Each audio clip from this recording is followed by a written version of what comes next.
berkaitan dengan tugas pendidikan guru penggerak. Dalam acara ini saya akan mewawancara itu mengenai beberapa kasus pengambilan keputusan tentang keputusan yang menganut ilmu etika dan rujukan moral. Yang pertama, selama Ibu menjadi kepala sekolah, bagaimana Ibu dapat mengidentifikasi kasus yang menimbulkan ilmu etika atau rujukan moral itu? Dalam hal ini tentu pertama yaitu pemahaman sifat dan karakter keluarga sekolah. Kemudian yang kedua, langkah kedua mengkomunikasikan tentang permasalahan yang sedang dihadapi dan menjadi dilema yang untuk didapatkan kesepakatan.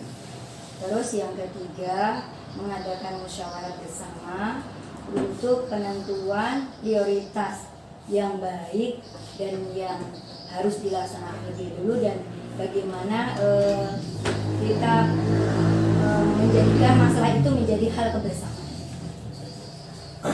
Kemudian bagaimana Ibu bisa menjalankan pengambilan keputusan di sekolah Ibu, terutama untuk kasus-kasus di mana ada kepentingan yang sama-sama benar atau sama-sama mengandung nilai kebajikan? Satu, mengadakan penilaian karakteristik dari lingkungan sekolah, sarana prasarana, kemudian dari majelis guru, PTK, itu tentu diidentifikasi. Jadi mengadakan identifikasi terlebih dahulu, hasil dari identifikasi dijadikan awal untuk mengambil keputusan. Selama ini dalam pengalaman Ibu mengambil keputusan, langkah-langkah atau prosedur seperti apa yang biasanya dilakukan? Langkah pertama tentu kedekatan diri kita, kedekatan, kemudian keterbukaan dalam segala hal, baik itu melakukan dengan kinerja maupun dalam hal proporsi anggaran sekolah. Kemudian yang ketiga, mengadakan kerjasama bersama guru. Kemudian hal apa saja yang menurut Ibu selama ini Ibu anggap efektif dalam pengambilan keputusan pada kasus yang berkaitan dengan ilmu etika atau yang berkaitan dengan ada yang sama-sama benar dan harus memilih salah satu? Kasus yang sangat rentan yaitu tentang proses pembelajaran. Artinya bagaimana diharapkan sekolah itu betul-betul proses pembelajaran itu bermakna dan berfokus kepada siswa. Namun kenyataannya kan tantangan ada dengan ketidakmauan berubah guru, kemudian sarana dan prasarana yang belum lengkap, kemudian pelatihan-pelatihan yang untuk peningkatan mutu yang diadakan. Nah, itu harus di skala prioritas. Jadi di skala prioritas yang intinya dari keputusan-keputusan diambil itu tidak ada yang merasa tersinggung dan tidak ada merasa keberatan. Hal apa saja yang selama ini menjadi tantangan yang ada dalam pengambilan keputusan ini? Satu adalah program kedisiplinan sekolah, itu tantangan sekali.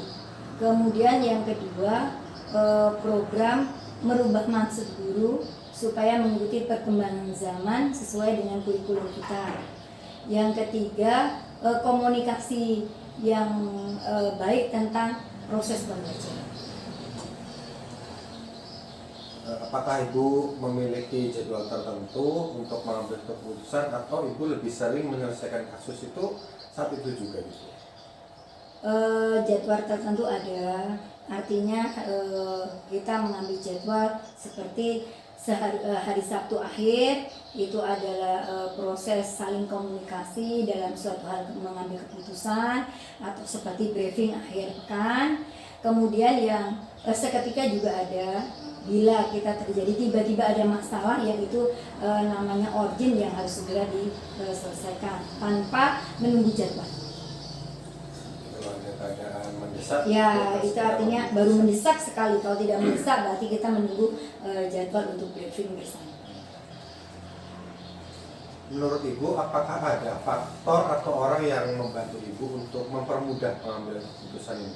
Pasti dalam hal ini Ibu tidak bisa bekerja sendiri, tetapi Ibu betul-betul membutuhkan beberapa guru yang dianggap satu. Tentu guru itu berkinerja sangat lebih relevan atau komitmen dengan sekolah. Ya contohnya mungkin Ibu sering banyak bekerja dengan Mas Moko, itu salah satu bahwa Ibu tidak bisa bekerja sendiri. Itu mungkin halnya, jadi segala keputusannya Ibu selalu mengambil kebijakan bermusyawarah supaya langkahnya tidak ada saling tersinggung atau saling tidak mau bekerja.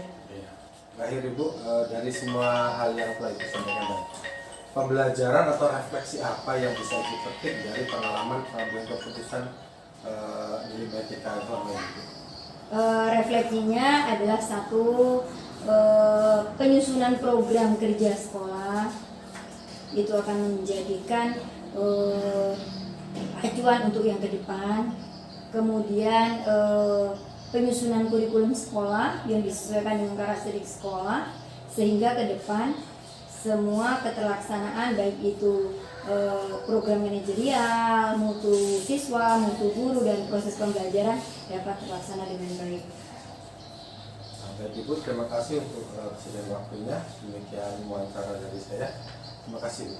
Terima kasih Mas Koko, mudah-mudahan dengan Mas Koko banyak belajar ini adalah langkah awal bagaimana kedepannya bisa mengambil keputusan, bisa melaksanakan manajerial kepala sekolah dengan menggunakan sistem-sistem yang sudah dipelajari.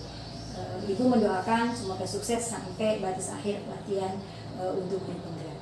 Terima kasih ya Pak Moko.